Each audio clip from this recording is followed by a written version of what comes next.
Hello, everyone. Welcome to the season 8 finale of Two Bye Guys. I can't believe we have another season in the books. This is the 81st episode of this show. I can hardly believe it. What a run it's been, and there will be more next year, I promise. It's been a busy year. It's been a busy 5 years since I started this podcast, and there's lots more work to do ahead. Thank you to everyone who listens and who reaches out to tell me what these conversations have meant to them, and to everyone who's been reading my book and letting me know how those stories have impacted you. It's really been amazing work, and I'm so glad that it's out there and helping people and spreading by visibility and awareness, because we are a hidden majority, I believe, and we have so much to teach the world once we accept and embrace ourselves. So thank you all for listening. Today we have the second half of my interview with Aaron Hammersley, who wrote the Bi Narratives Guide for Authentic Representation in Storytelling. Hopefully you heard the first part of our chat last week. We went through his bi journey and we started diving into the guide. We got through some of the recommendations in the guide, like if the audience does not know that the character is bi, we're not really changing the narrative for bi people, are we? Stuff like that. If you didn't, go back and listen. It's good. And then last time we started to get into the case studies, shows that are either doing bi representation really well or shows that are falling short. Of course, most shows and movies are somewhere in between. They're representing us in some way, but there's room to improve. It's a spectrum, like everything. So today we continue discussing a lot of those case studies. That's a majority of this episode. We talked about shows like Schitt's Creek, Heartstopper, Game of Thrones, Baby Reindeer, movies like Call Me By Your Name, many, many more. And I really encourage you to go check out the actual guide itself, because there's even more stuff that we didn't have a chance to talk about. There's a link in the show notes to the guide. We also talked about this manic pixie bi boy trend that has been cropping up over the last few years. There's an article about that in Queer Majority that I thought was interesting. So we talked about that. And then finally, we went through the guide's test for creatives, writers, producers, etc., to determine if what you're producing is authentic bi representation and if there are ways to push it even further. And like I said in the interview with Aaron, this isn't like a don't do this, don't do that kind of a PC police guide.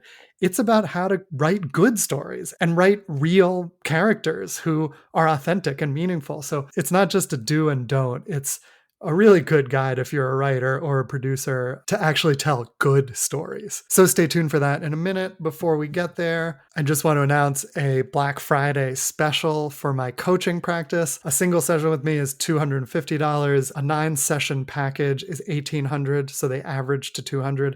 But for a limited time between now, the moment you're hearing this, and the end of the year, December 31st, individual sessions are $200 each, and the 9-session coaching package is $1,500. So normally the sessions in the package average out to $200, but now you can get any number of sessions for $200, or save even more if you want to do the 9 sessions, which I think is a great amount of coaching to really dive deep into these issues, gain a lot of awareness, set some goals, put the plans in action, and then there's still time to see those plans in action and reevaluate and make a new plan moving forward if needed. Most of my clients do the 9-session package, but of course, however many you want to do, maybe you want to just start with 1 or 2, feel free. And right now you get that pricing with any number of sessions. So head to my website if you're interested, robertbrookscohen.com. I'm off most of this week for Thanksgiving, but I'm back after Thanksgiving. And you can schedule a free intro call with me. They're 25 to 30-minute intro calls.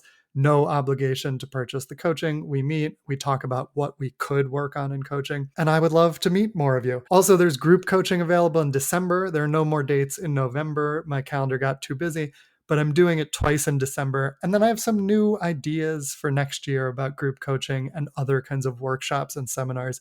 So stay tuned. I'll announce it on the podcast in January or whenever I'm back. I will be back at some point soon in 2025, but I will take the rest of the year off. Thank you. If you have any ideas for this podcast, guests you want to see, I'm always thinking of new things to do with this podcast. This season was a little different. I did longer interviews and split them up. Last season, we did book season. The season before that, I interviewed bi married men. So we could change it up. Let me know. DM me on social media and tell me what you're most interested in and what you'd like to see more of. I'm very open to your suggestions. As discussed last week, I hope you're taking care of yourselves and your mental health. There's lots of work to be done on ourselves and in our community in the years to come. And so take this end of the year period to rest, recharge, recuperate. Coaching is a great way to work through some blocks if needed. Another thing that I've been doing is taking my daily dose of Magic Mind. It's a mental performance shot that has really helped me calm and smooth my days out. I'm pretty much off caffeine at the moment, in part thanks to Magic Mind. But even if you do drink caffeine, it works really well with the caffeine to time delay it so that you only need 1 or 2 cups in the morning, not 4, 5, 6, 7. I've been using Magic Mind for over a month now, and I really have been seeing the benefits, especially the more that I use it. And I love the taste in the morning. I'm really just into that routine. But the more I've used it, the more grounded I feel, centered I feel, focused when I'm working, but also able to turn off the stress of the day when needed and do some self-care and relax and meditate and exercise. It's got great things in it. It's got all these different types of mushrooms and nootropics. It's got matcha inside, and there are over 200 scientific studies behind every ingredient. So that's kind of cool. But regardless, it's just a nice way to start my day and has really helped me manage my stress through this difficult month. And right now, they have a special Black Friday offer. It's currently 50% off until the 6th of December, only with my link, magicmind.com/buyguysbf, which stands for Black Friday, not boyfriend. We'll put that link in the show notes, but it's magicmind.com/buyguysbf, 50% off. If you're listening to this after the 6th of December, you can use my 2BuyGuys code. It's a code 2BuyGuys20 for 20% off. But from now till December 6th, why not get 50% off? You don't even need a code. Just click the link in the show notes or go to magicmind.com/buyguysbf. Hope you enjoy that as much as I have. Thanks again for listening to this season of 2BuyGuys. I really appreciate all my listeners. If you want to see video episodes of this podcast, you can go to patreon.com/RobertBrooksCohen and maybe some other goodies in there. I'm still figuring out what to add to Patreon, but I may add some new stuff soon. Let me know what you like to see there. I've been getting some DMs about things I should put there, and I'm thinking about it, so let me know. And now, without further ado, here is the season finale, the second half of my interview with Aaron Hammersley, talking about bi representation in storytelling. Enjoy, and I will see you in 2025.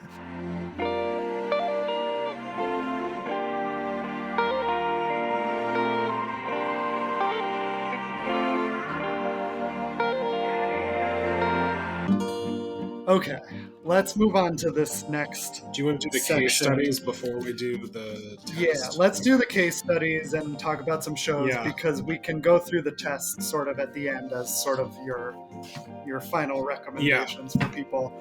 And I love talking about shows and movies that I've seen. I haven't seen all of these. So we'll Great. Obviously. I made myself watch all of them.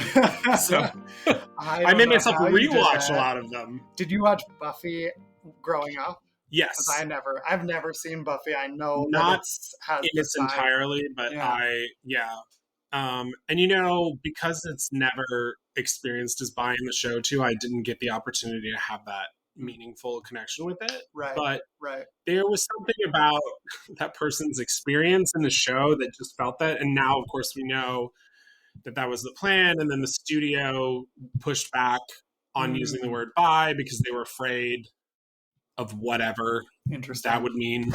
Yeah. That's the just say bi. But that was in the late 90s and it was a different time. So I've heard that one before. Bohemian Rhapsody is here. I definitely remember that. And you remember that scene? Which scene? The scene where he sits down with the girl who he later calls the love of his life, which I think Freddie Mercury said that in multiple interviews about the fact that he was always in love with her. And she calls him gay or something? Is that he literally in the scene says, "I'm bi." She says, "No, Freddie, you're gay." Which I will make the statement, I actually think I said this, but I argue that I believe that that was probably what actually happened in that conversation with them. Right, But I do not think that Freddie Mercury was gay. right, He was bi. right, In his right, autobiography, he spoke about being bi. right. So But that's that's an example of like, that's how they left it. That is how right, Bryan Singer left that right, experience of that character in the movie. right. And then the entire rest of the film, you only see him in gay relationships. Right. Which brings up an interesting question of like that we mentioned earlier is like, how do you show the struggles of a bi person dealing with biphobia without making the product itself biphobic? So like in this case, I feel like because that was the end of it and it isn't there's no other Yeah, there's no counterpoint to experience. it, Yeah. then it is kind of biphobic. It feels like the movie is agreeing with her. Yeah. Where, but at the same time, that scene may have happened in real life, and that Yeah. may have been something Freddie really dealt with, Right. which is the female love of his life calling him gay. It's interesting to know that that maybe happened, Right. and Again, that's both hard. and. Yeah. It's hard. What do you think is the better version of that movie? Like, what would you have liked to To see? to step back, I don't know what the better version of the movie is because the movie came out. I actually really enjoy that movie for the Yeah, record. I like that I movie know. too, I think for the he's most part. Yeah, yeah. And Rami is so good at it. yeah, I think that when it all comes down to public facing, which is what I think I always came back to, which is yeah, because society doesn't have the narratives to understand that that's a biphobic experience for that character. yeah. They're not taking away that experience. They're taking away what they know, Right. which is in countless other examples in film and television, we have said that that character is gay. Yeah. And in fact, the gay community has claimed for many, many years that Freddie Mercury is for them, Yeah. which again is a bicon, not a Yeah. gaycon. But Yeah. that's how it's I want to portrayed ride in my society. bicycle. He wrote a fucking Yeah, song about it, I know. among many other little Yeah, yeah, things yeah. in other Yeah, songs about exactly. being loving different gender. Yeah, Yeah, yeah, very clearly by.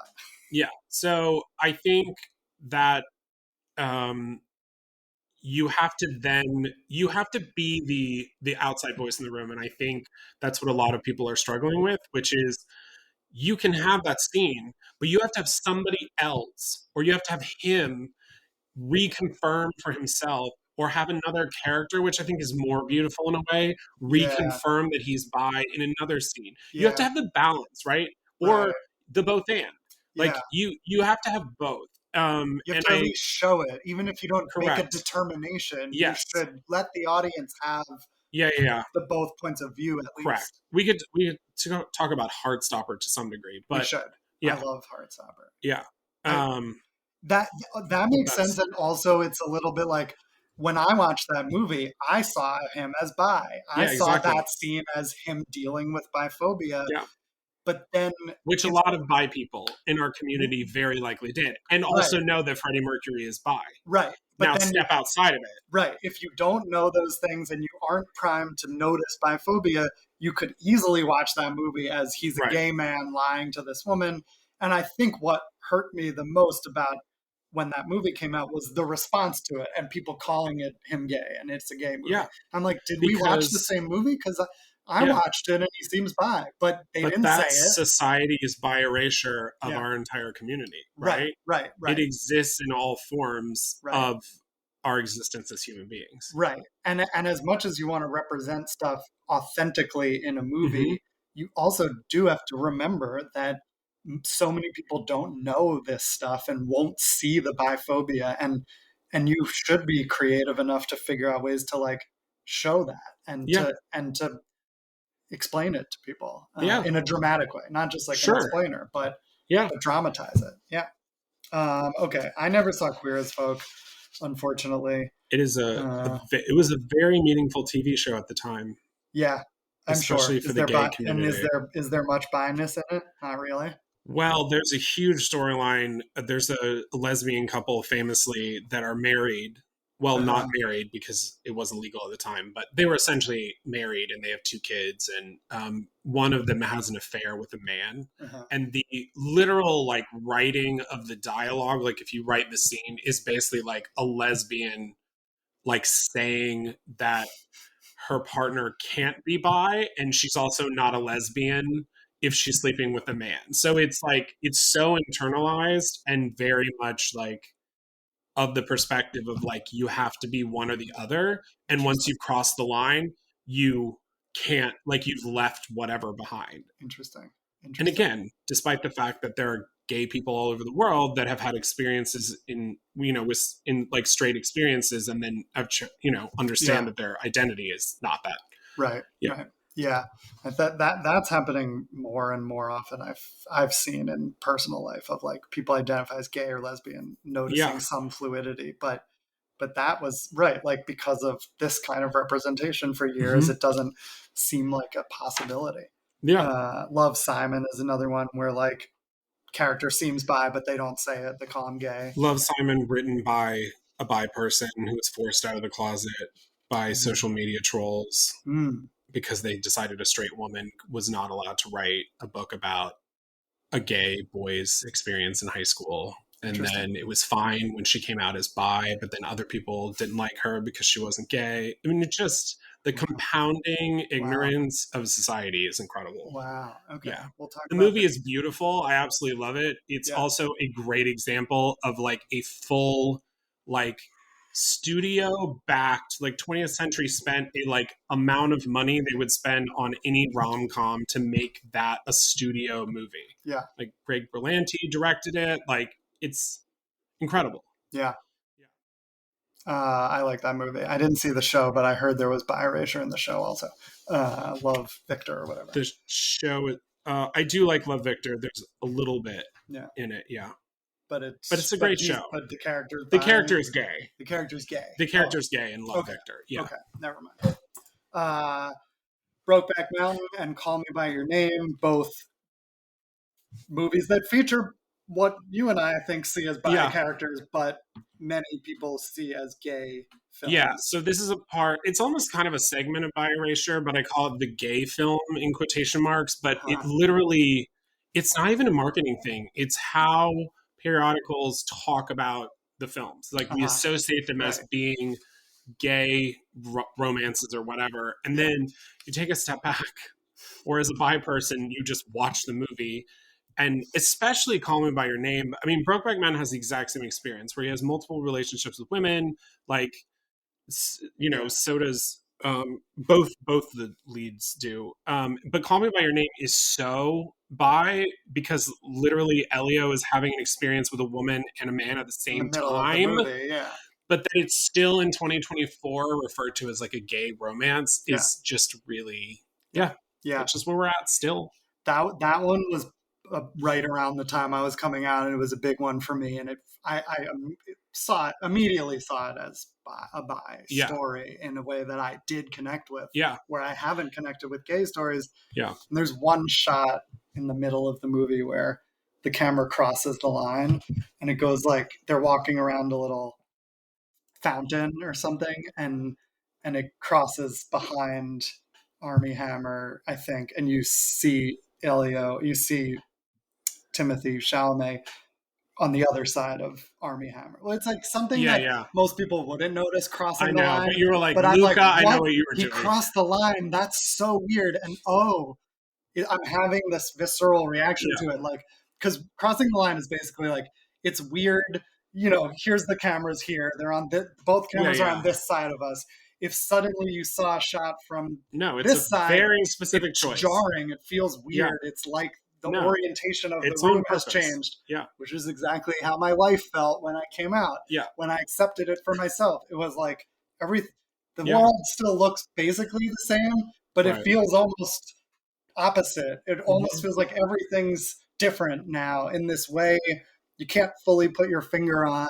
And it was like, oh, that was a very intentional choice at that moment in the movie, which is when he's like realizing it in that moment. I love that shot. I just want to say, and I've never said this, but now I'm saying it on your podcast.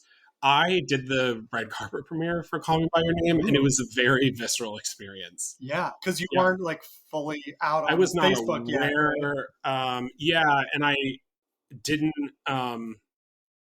I like obviously had a relationship with my bisexuality, but I didn't have like outward relationship with it, and I didn't truly know what the movie was about. Mm-hmm. So as I'm like standing in the back of the theater, managing, thinking about talent management, like when the film was over, I was like also having these like deep experiences. Yeah. And Wow. it was, yeah. Anyway. Wow, what a personal journey for you working on that movie. Saying. Wow. Yeah.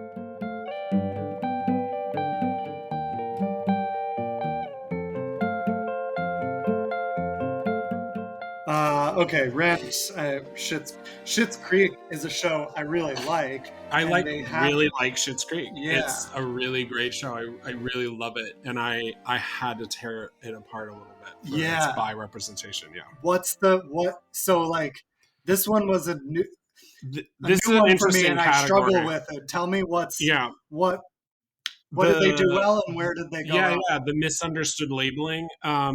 This comes down to what I've kind of been saying, for the last 20 minutes or whatever, which is about clear understanding of bi characters and their experience. And it's about the test for me, maybe, is it's about a straight person's understanding of a character. And I always made the argument, if you watch the show, which again I love, you watch Schitt's Creek and you're like, David is in the only relationship he really has is like with another guy, and it's a beautiful relationship, but that's his entire experience. And like the 2 episodes where they dive into his sexuality a little bit, including the famous like label joke about describing wines and everything like that. Yeah.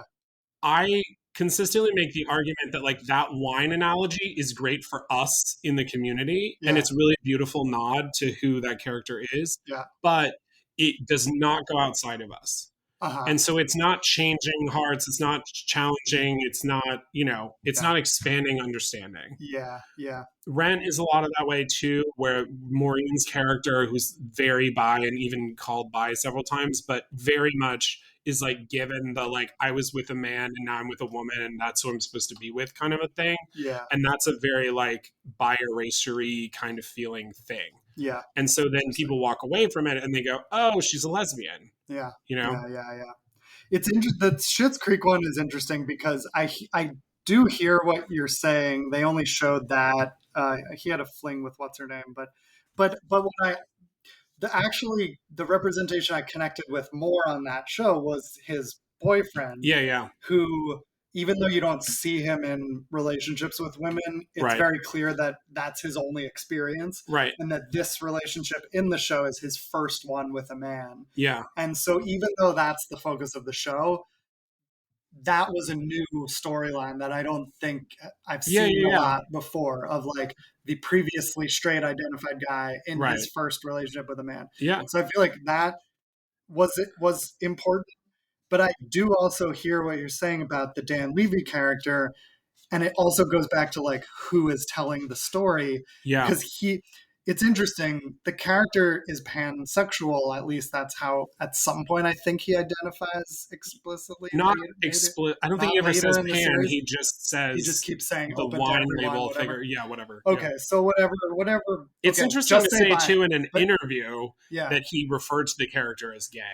Which is fascinating. That's the thing that gets me, is like, oh, when I watch the show, it's clearly a fluid bi pan person. Agreed. It's interesting that he says the word gay behind the scenes, or thinks about the character as gay. And not Dan's fault, for the record, but the fact that David's character itself feels like what is very commonly the stereotype of a gay man. Yeah. And that's how society has viewed that particular expression of a human, does not help the situation, right? Because they look at it and they're like, oh, it's an effeminate guy who's with a guy, so it's the gay effeminate stereotype all over again. At the same time, let me ask you this and push you on this a little. Yeah. Like, I'm noticing, as I said earlier, there are more gay identified men who are, like, in the last 5 years, due to the culture and the more representation, are opening themselves up to the potential of attractions across the spectrum. Yeah. And they are gay identified, and they are more like, maybe they do fit the stereotype more, and that's been their culture for years. but they're like, I was straight and opened myself up to sexual fluidity. Now they are also. Isn't that, shouldn't we want to portray that as well? Is that part of the bi Absolutely. experience? Yeah, I Like, think so, is right? is Because I that not mean, what it, you've had the experience of being a straight person that then, well, right, I guess to me, to some degree, I've had as well, right? right. Isn't that what It's that valid. character is, kind of? Like, Yeah, what's, to some extent, sure. yeah, But I think the bottom line is, and again, I'm happy to be wrong about this. In fact, it'd be really great if I was. It's it's we got to tell the stories, but also it's like you have to take away the knowledge that that's a bi experience, or that is, a gay person expanding their understanding of their own sexuality, or it becoming more fluid, or whatever it is. mhm, I think mhm, that we can be honest about characters.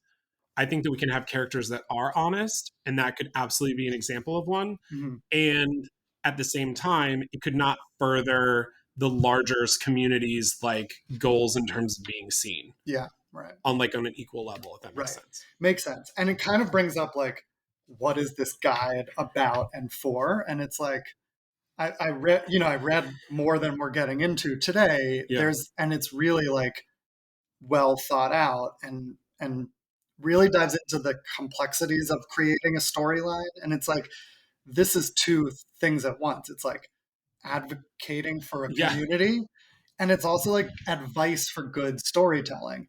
And we, it's like, you don't want to be the PC police and be just like, this guide is so you don't say the wrong thing. Like, I Yeah. actually think this guide is much more than that, and more useful to a writer's room or a writer or an Thank actor you. than that, because it's not just, don't say this, don't say that, don't, like, that's Right. the simple version. But it's actually like, how do you incorporate the realities of this Yeah. from inception to not just help the community, yes, but to tell better stories, and to actually think about this from character and story perspectives. So there's so much in here. Everyone should download it and read it, I because appreciate it you. really gets into how to do that, and it's not easy. It's Yeah. very complicated. No, I appreciate you saying that. I mean, that's what I wanted, right? Yeah, I don't want two-dimensional characters. And I also don't think that being the PC police is valuable, because I don't think that we should be limiting how stories are told, but I think that we should be pushing people to expand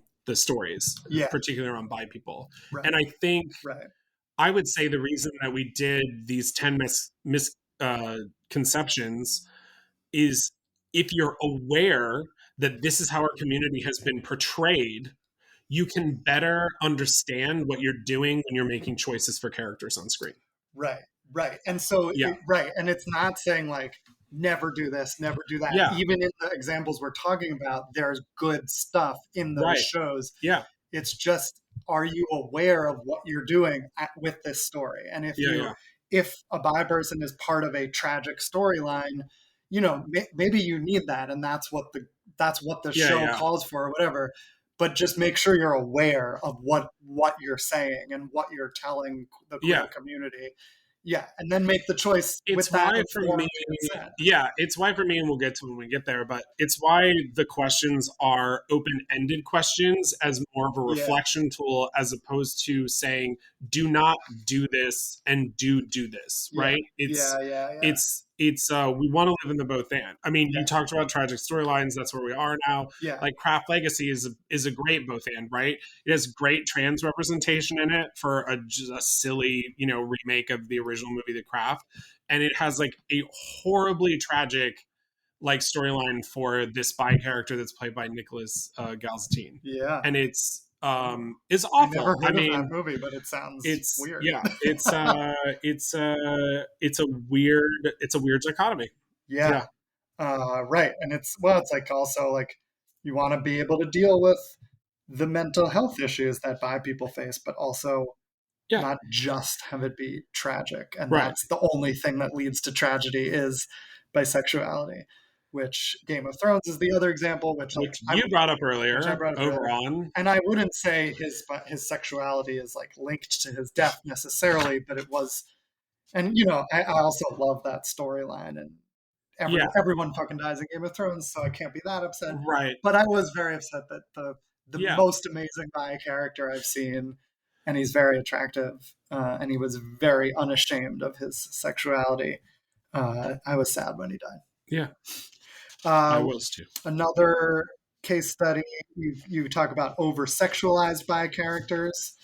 Lucifer and Wild Things. I haven't seen either of those also, but what's the deal with over sexualization? It's just basically like a bi character who's just there to like straight bait. It we actually specifically chose Lucifer because I think it's a good example of like a male, like a man being uh like straight bait. Uh-huh. Like his bisexuality is essentially just like to like show that he's like sexually promiscuous, and you know, for it really came out of a place of like trying to pitch women to straight men in movies so that they could be like into threesomes. And Uh-huh. it's like, oh, she dates women and men, therefore like you get to have a threesome where there's two women Yeah. and they are, it's all about you. And you know, it kind of fulfills this the necessity for straight men to rule the world basically in the same way. Interesting. Yeah. Interesting.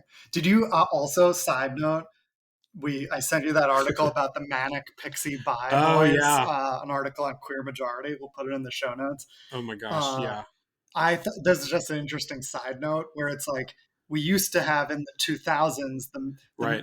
the manic pixie bi girl, and there was this trope of like this woman who comes in to fix a Yeah. man, and that's her sole purpose in the movie. Feels like a You fairy know, tale creature. yeah, Yeah. Garden State, Yeah. Elizabethtown, Hmm. movies like that. They're not a real person, but they're No. this magical fairy designed Yeah. to help That like the lives guy. in some place where, you know, bi people are accepted as who they are from birth. And yeah, Right. There's no exactly. problems. Yeah. They're There's just no problem. here They to have no, heal you yeah. and fix you. They've always And been, yeah. and Hmm. what the article talks about that's interesting is it used to be the girl, and now there's this trend of the manic pixie bi boy who is there to help a female protagonist with her life, Yeah.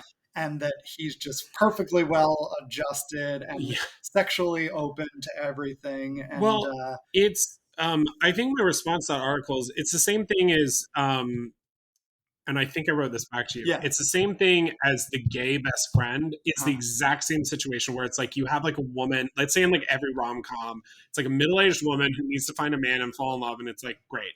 But she always has like a gay best friend yeah, that is like killing it at his job, like has all these like wonderful relationships, is super hot, like whatever. And yeah, that person just basically serves to be like a female, a feminine character that yeah, she is safe with, is another word that I think is important to say in these circumstances. That then gets to like solve problems for them, but they yeah, still get to be the protagonist. right, And I think something I didn't say explicitly in the guide, but I want to say is that we have had so few, if any, really good actual leads that by are bi. protagonist, yeah, Yeah. right. And Well, that's a yeah, tragedy. That's a that's tragedy. what this manic pixie bi boy thing made me think of, which is like the idea of a bi guy to people, to Yeah. many writers who are not bi, is like this magical Yeah. thing that like isn't real and is just like, Yeah. As a side character. yeah, Yeah. and has these evolved perspectives on everything, which we maybe we do, but like there's also stuff going on there too, right? Yeah. And like if they're the best friend who's just there to help, they don't have their own arc, they don't have their own struggles, They're and not a real that's character. they're They're not one real characters. dimensional. Yeah, Yeah. exactly. Um, that I know we're jumping ahead, but that kind of makes me think of Heartstopper. Oh my god, there's so many things in here. Should I we do know. 3 episodes? We may have to come back and talk more about these another time. But can we talk about Heartstopper, because Yeah. that's the one that feels like maybe one of the best that I've seen lately in terms of it is a main character. Yeah. He's He's not the lead. I have to make that Oh, you statement. think the other, yeah, I He is guess the Charlie's other the lead. Charlie protagonist. is the He is the protagonist of the protagonist. story. Okay. So I have to make that statement because I Yeah. just, again, on behalf of our people, Yes. It is, I Nick think, is not the main character. He is the other lead. yes. Yeah. But because it's a show and not a movie, I do feel like you do get his perspective in Yes, you do. there are scenes or episodes where he functions more as a protagonist, even Yeah. though Charlie is clearly Yeah. the heart of the show. I really loved the show from the beginning. I will say that season 3, which just came out like a month ago, was a lot more uneven for me. And it definitely struggles to step into darker territory because, and this is something I'm pulling from a YouTuber who does, she's a trans woman and she's really great at talking about kind of oppositional critiques of shows. And her critique of Heartstopper is that it's too fluffy and like happy, and that it's very like sterilized because it's basically for 14 and up and not for like 18-year-olds and up, right? Like it's not adults, it's high schoolers, and it's trying to live in that world. And then this season they stepped into more like darker mental health issues. But interesting.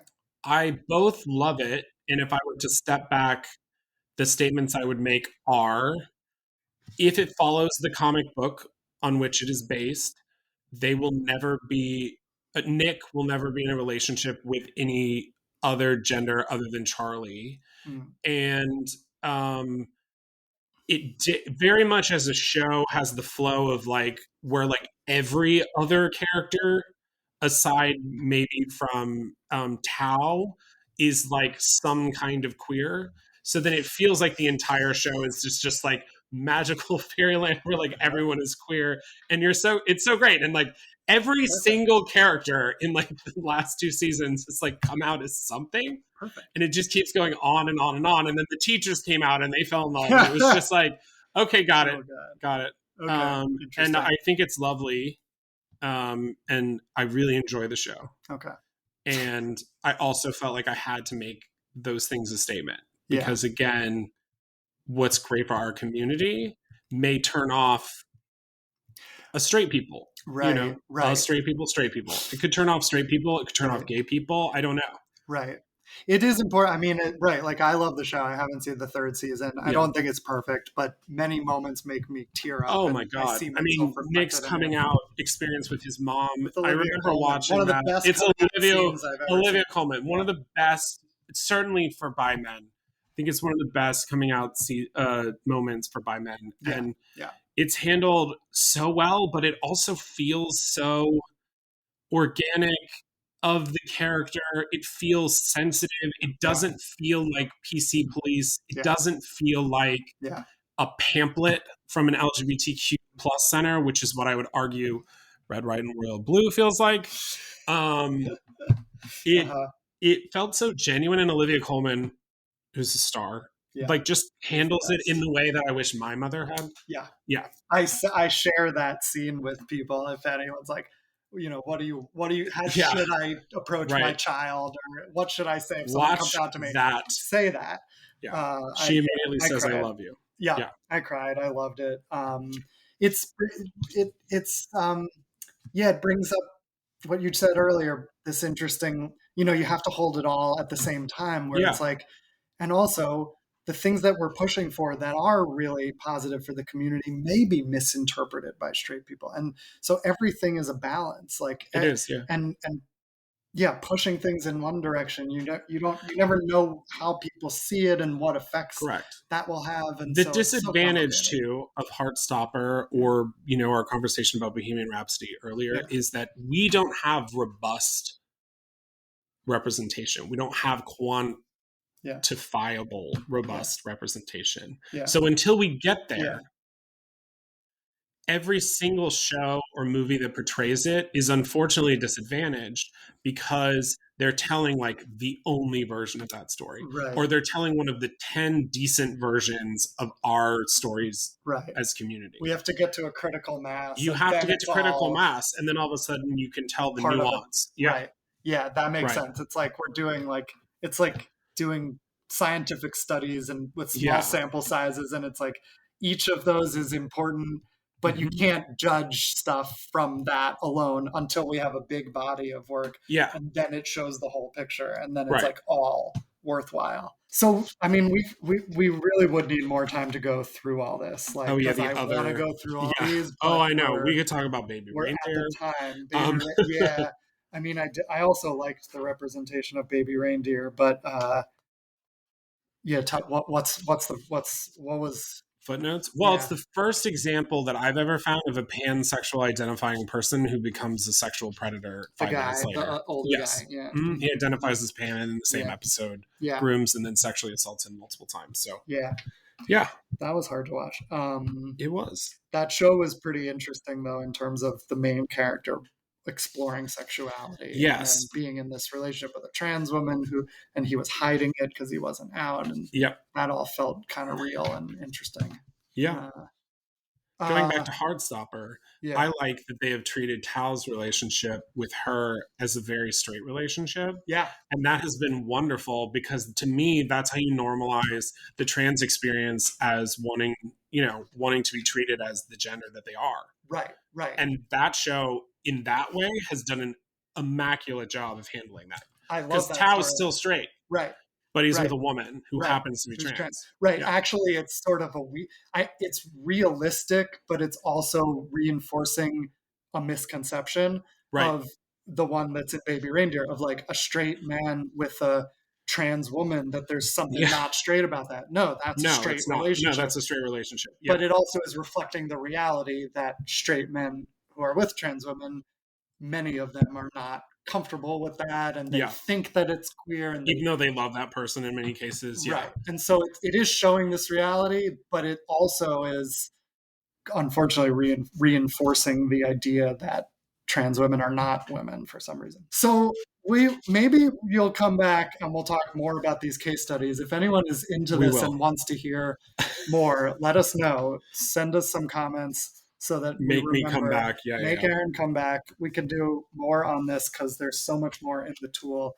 But to sum up for this moment, and this is actually my quote, as far as I know, so I have to pat myself on the back and quoting say it. Yourself. A lot of what all of the case studies came down to is that ambiguity is often the greatest weapon against bi plus representation.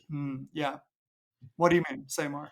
If we're not distinctive in the way that we express bi plus representation in film and television, and it falls into the ambiguity, we're not pushing the narrative forward to normalize, which is what I think we all want, which is like, we're all normal as bi people. But we're not normalized in society's eyes. And that's where we should be getting to. And it's like, tell the story as in with all the complexity you want. But it's like, just throw in the word like when you say be explicit or clarify, that could even be a one simple mention. Just to identify it as what this experience is, right? It doesn't mean make every moment really amazing for your bi character and affirm them at every turn. It just means say what this is so people know. Right. And an example of that, or to throw out one example of that, in Heartstopper, like other people in his friend group affirm that Nick is bi later. So they're reaffirming that they understand that is Nick's experience. So it's not, he says it into the void, like in Bohemian Rhapsody. If somebody later in the show, one of his friends said to Freddie Mercury, oh yeah, but you're bi, right? Like just as an affirming statement of, I know who you are because this is who you are.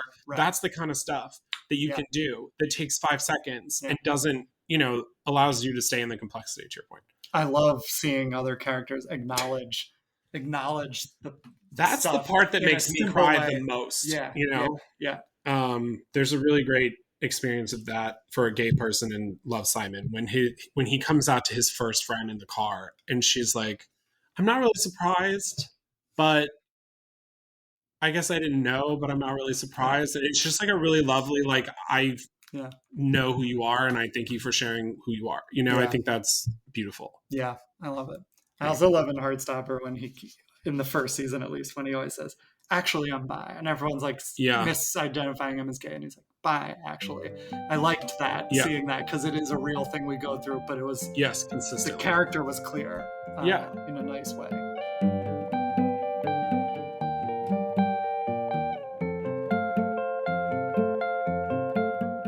Okay, so this is the bi test. These are the questions that writers or actors or producers should ask themselves.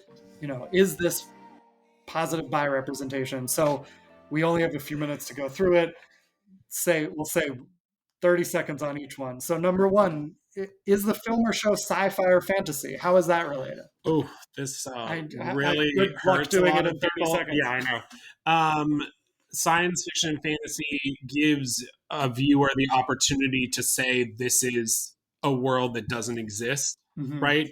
Or is a world that is different from ours. And anytime you do that, you're going back to, even with like the manic pixie pie boy, it's like a character that is a fantasy. And if you're living in a fantasy world, it gives somebody who doesn't necessarily believe in bisexuality to erase that person because they're saying this is not. This has been true, by the way. It's like Star Trek didn't further, like, you know, there's a kiss between two people, one of whom is white and one person is of color. And it's just as an example, like, didn't further this plot. Like, there's still racism in the world and things like that, and there's still the belief that, like, just because you have like a society that has multiple colors of people in it doesn't mean that like that's how people view the world. See it. So it's like the allegory, it can be a good metaphor, but recognize that people aren't going to necessarily see that for how it applies to the real world. Correct. You're maybe not actually advancing. Right. And by the way, we're totally allowed to have bi characters in fantasy and science fiction. And you can write sci-fi fantasy is great for many reasons. Correct. Just be aware that you may not be saying what you think you're telling people. They may not see it because they may not see it that way. Same thing. Number 2 is also about, are the bi characters depicted as human or other creatures, which I think is similar. Like if they're not human, you may be trying to make a point, but people may not see that. Exactly. Okay. Number 3. They don't see them as the same as us. Right. They see it as an other thing. And bisexuality can exist in that other thing, but it's not affecting us. And side note, what I'd really love to see is straight people see a bi story where they go, oh my God, that's similar to my experience. This is why I want this is why I really want a bi Will and Grace. I want to see just like a bi person's experience the world. Where straight people are watching and go, oh my God, I can relate to that. In the same way that straight people related to the gay experience in Will and Grace, I want that for bi people. I agree. Where a character's bi, but it's not the plot line of the whole show. It's not the premise. But it's an obvious part of them. Well, Schitt's Creek is a little bit that, to a certain extent. Number 3, how many bi characters are in the film or show? Yeah. Why is that a question you would want? It's just a question of, you can obviously have as many as you want, but if you have multiples, it gives you the experience to tell multiple storylines and different experiences of the same. Right.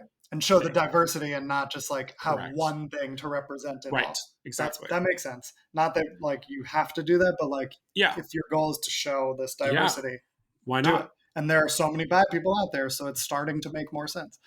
Number 4, does the film only hint at but not depict or name a character's attraction to more than one gender? Yeah, we've talked about that. That's the just say bi. Ambiguity. Does the bi character self-identify using one of the terms bi, bisexual, pansexual? Or by explaining that they are attracted to more than one gender. So that's similar. We've talked about that. That's also about getting rid of a lot of the misconceptions about what bi means and, you know. Right. Yeah. Have a character explain from their authentic point of view. I am attracted to same and different genders, period. However that character would say it. Right. Have them say it. Why not? Number 6, do any of the characters improperly describe what it means to be bi? Why is that a question you would want people to ponder? I say this because you can make that point, and this came up in some of the misrepresentations. There's a misconception about bi only meaning male and female. And you can have a character make that statement, but you should also understand that that is a misrepresentation of the term. Right. And you have the opportunity to interrupt that misconception with another character. So again, you're showing the balance and the full spectrum of something. So you can show what we deal with, but also keep in mind what the reality is. It's like that show, the cartoon show with the kids. What's it called? Oh, Big Mouth? Big Mouth. Oh yeah, that's where that was, which they did have some good bi representation on that show, but they did misrepresent pansexual, and they did that biphobic definition of bisexual. And there's a really biphobic representation of bi. Nobody interrupted it. The bi character in that show is really problematic in my opinion too, but yeah. All the characters on that show are problematic. But yeah, is the character's sexuality used primarily as a plot device?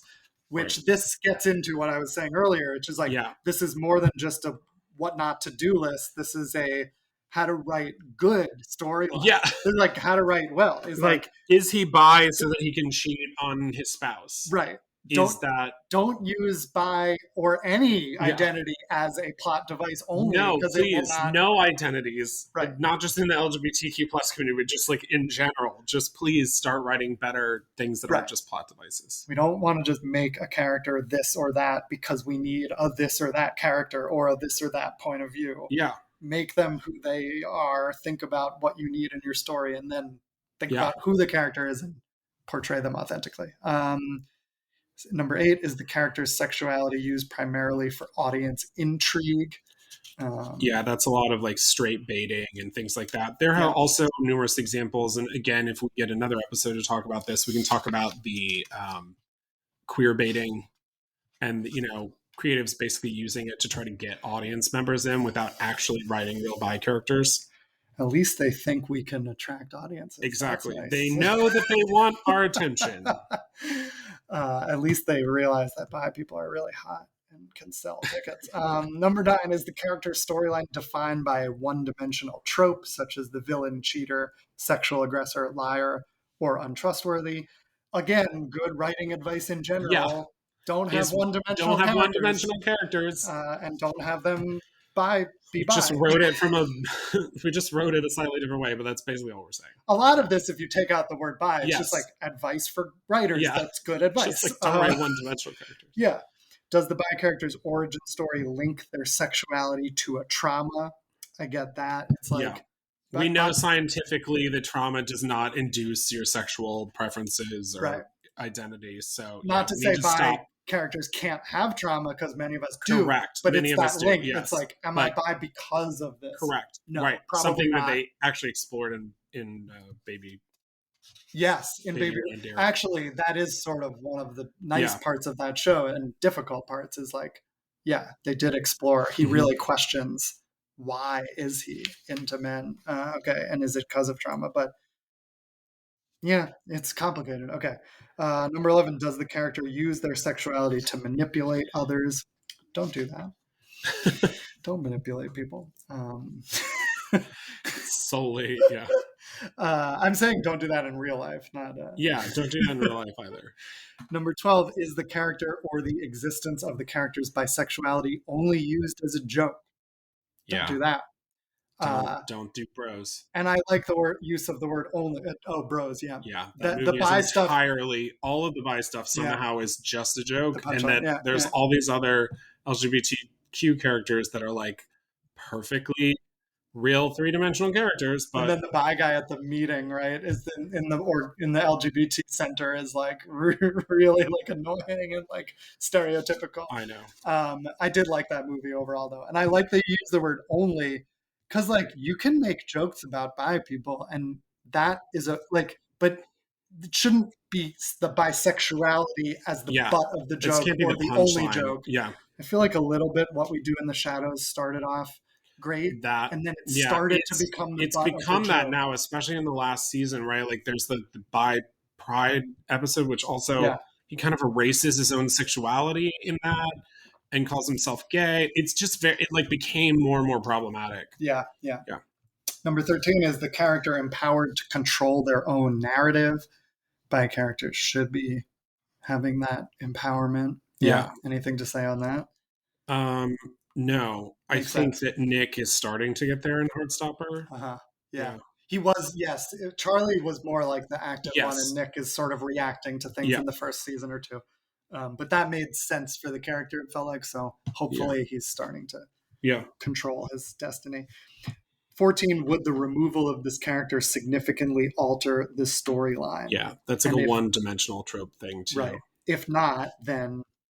why is the character there? Yeah. Is it just to have a bi character? Right. Right. That That's part of queer baiting too. There's a complicated thing. It's like we want more bi characters, but we don't want you to just put a bi character in just to have more bi characters. Yes. Right. So it's like what I really don't. We want you to want to do it. Yes. We should finish, but what I also want to say on that note is that it's, to me, I also, and I don't make the statement, I don't think explicitly in this, but I think it's wrong to have interviews with creatives after a show has come out, or have actors self-identify their characters as bi if the show is not portraying them in that way. Or if it's not clear, I should say, in the show that that's who their characters are. Interesting. I do not think you should have to watch a panel about a TV show to understand know the identity of the character. Correct. Yeah. That. Yeah. It means you've failed as a writer, I think. If you can't, and I use Legend of Korra as this example, actually, because they talk about the fact that, like, you know, there's this whole relationship between the two of them and that she was bi and that they never got to write it in the show. And it's like, giving us breadcrumbs in a show of these two women falling in love is not the same thing as showing a full bi storyline where they are obviously bi. Yeah, agree. That's interesting. And that brings up a whole other topic we'll talk about next time of, like, the actors who portray these characters and who we hire to play bi people and what are the guidelines of that, and also, like, about Heartstopper, like, he was kind of forced to come out because he was in this role. We'll have to talk about all that. There's a horrible, terrible. Yeah, it's a whole episode. So you're coming back next season. Oh, okay, I'm great. glad we decided that. You decided that right now. Number 15, how does the bi character's sexuality intersect with the character's other identities? Yes. Going back to the intersectionality. And again, not the one-dimensional thing. They're not just bi. They're also whatever else they are. Right. Which affects character. How that comes out and how they show up in that space. And people of color have a different relationship with bisexuality than white people do, and all of those lovely things. Yeah. And finally, does a mainstream audience walk away with an understanding that a character is bi? Which is the hardest. This goes back to so many of the other things. Is like, what are you trying to do? And then also understanding the landscape of this. Yeah. What impact will this actually have? And to some extent, you can't control everything, but you can at least think that through and do the best job you can to say what you want to say. Yeah, it's purposely the last question for a reason. I mean, that's ultimately what I want this guide to guide. And it goes back to what I was saying at the beginning, which is, as bi people, we deserve to be seen and unerased from society. Yeah. And that doesn't mean that we get to see ourselves or, like, imprint ourselves on characters that exist on screen. It means that people outside of the bi community get to come to us and say, oh my God, I saw a bi character and it reminded me of you. Yeah. Lovely.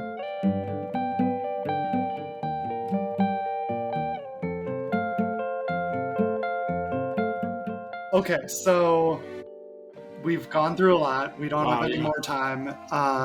You're going to come back to talk more about some of these case studies because we could talk about it all day. Yeah. We're going to do it in a hot tub next time. Okay.